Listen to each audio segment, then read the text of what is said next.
where he had shot the pictures. He had traced the flight path of lights across the sky.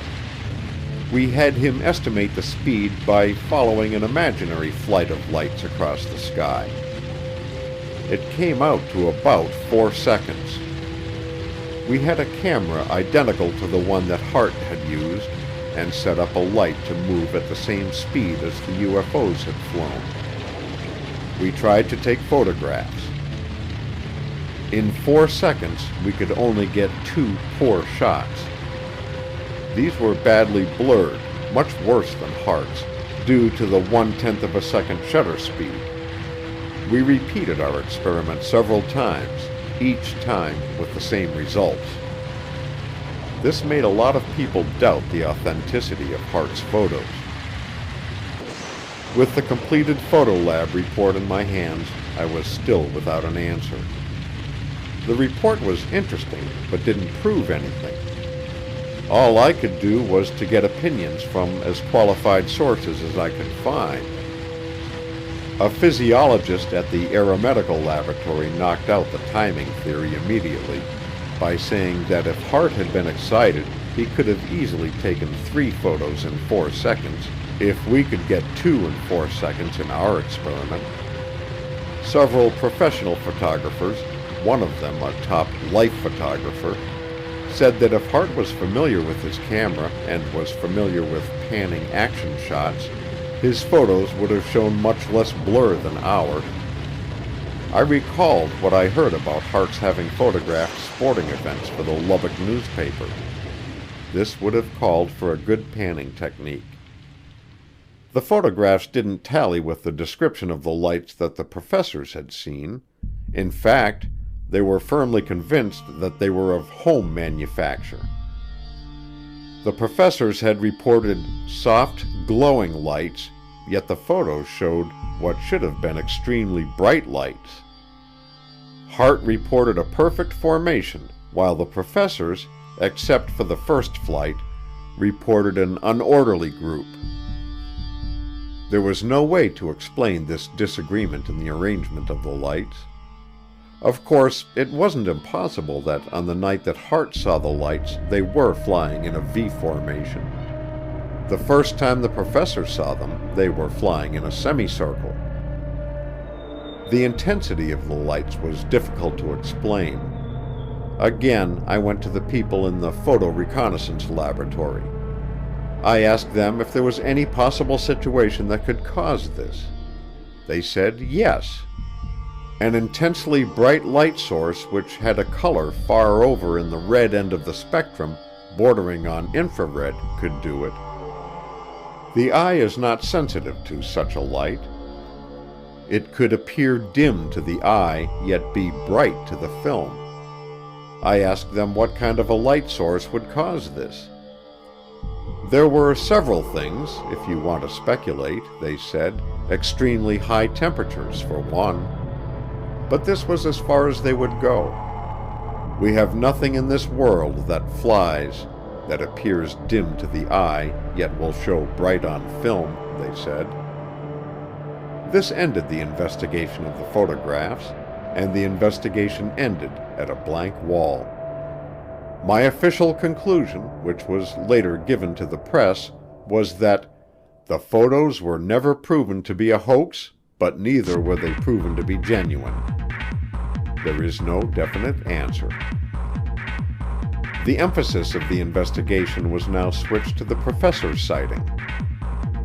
The meager amount of data that they had gathered seemed to be accurate, but it was inconclusive as far as getting a definite answer was concerned. They had measured 2 things: how much of the sky the objects had crossed in a certain time, and the angle from one side of the formation to the other. These figures didn't mean a great deal, however, since the altitude at which the formation of lights was flying was unknown. If you assumed that the objects were flying at an altitude of 10,000 feet, you could easily compute that they were traveling about 3,600 miles per hour, or 5 to 6 times the speed of sound. The formation would have been about 1,750 feet wide. If each light was a separate object, it could have been in the neighborhood of 100 feet in diameter. These figures were only a guess, since nobody knew if the lights were at, above, or below 10,000 feet. If they had been higher, they would have been going faster and have been larger. If lower than 10,000 feet, slower and smaller. The only solid lead that had developed while the Reese Air Force Base intelligence officer and I were investigating the professor's sightings was that the UFOs were birds reflecting the city lights, specifically plover. The old cowboy from La Mesa had described something identical to what the professors described, and they were plover. Secondly, whenever the professors left the vicinity of their homes to look for the lights, they didn't see them. Yet their wives, who stayed at home, did see them. If the lights were birds, they would be flying low and couldn't be seen from more than a few hundred feet. While in Lubbock, I'd noticed several main boulevards lighted with the bluish mercury vapor light. I called the intelligence officer at Reese Air Force Base, and he airmailed me a city map of Lubbock with the mercury vapor lighted streets marked. The place was close to one of these streets. The big hitch in this theory was that people living miles from a mercury vapor lighted boulevard had also reported the lights. How many of these sightings were due to the power of suggestion and how many were authentic, I didn't know.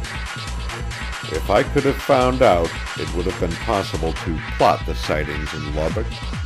And if they were all located close to the lighted boulevards, birds would be an answer. This, however, it was impossible to do. The fact that the lights didn't make any perceivable sound seemed as if it might be a clue. Birds or light phenomena wouldn't make any sound, but how about some object of appreciable size traveling at or above the speed of sound? Jet airplanes don't fly as fast as the speed of sound, but they make a horrible roar. Artillery shells, which are going much faster than aircraft, whine as they go through the air.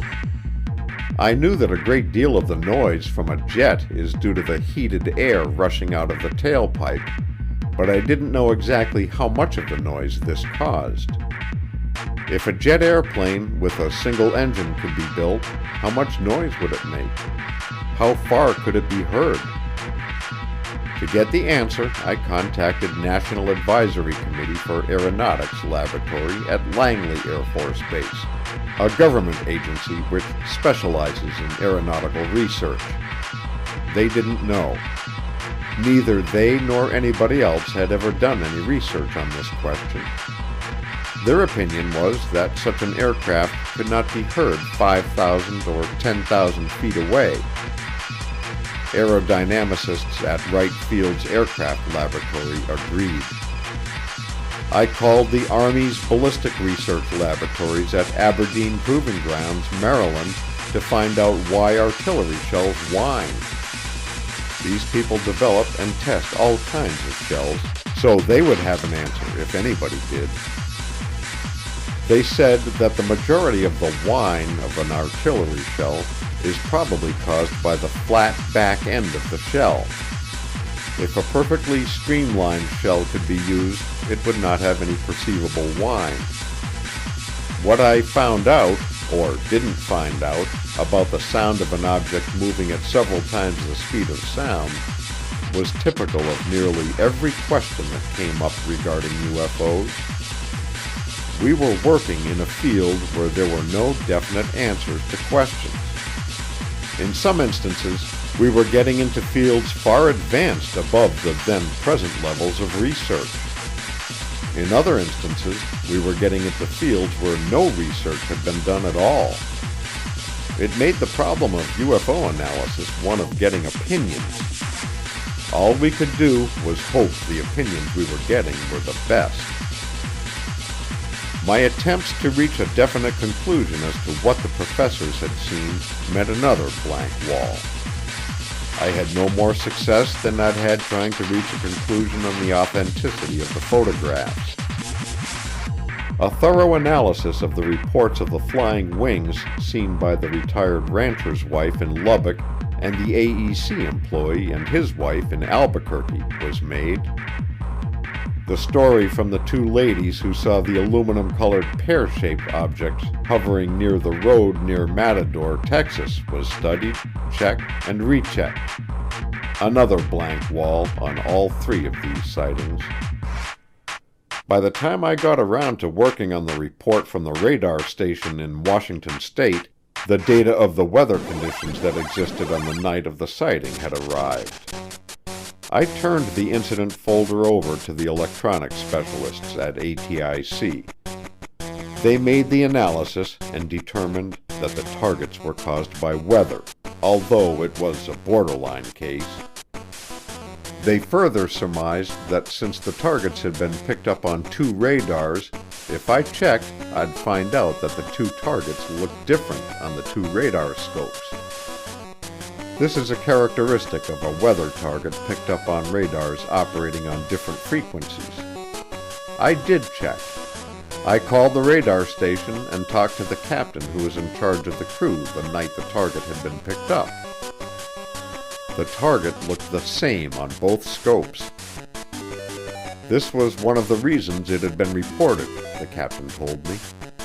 If the target hadn't been the same on both scopes, he wouldn't have made the report, since he would have thought he had a weather target. He asked me what ATIC thought about the sighting. I said that Captain James thought it was weather.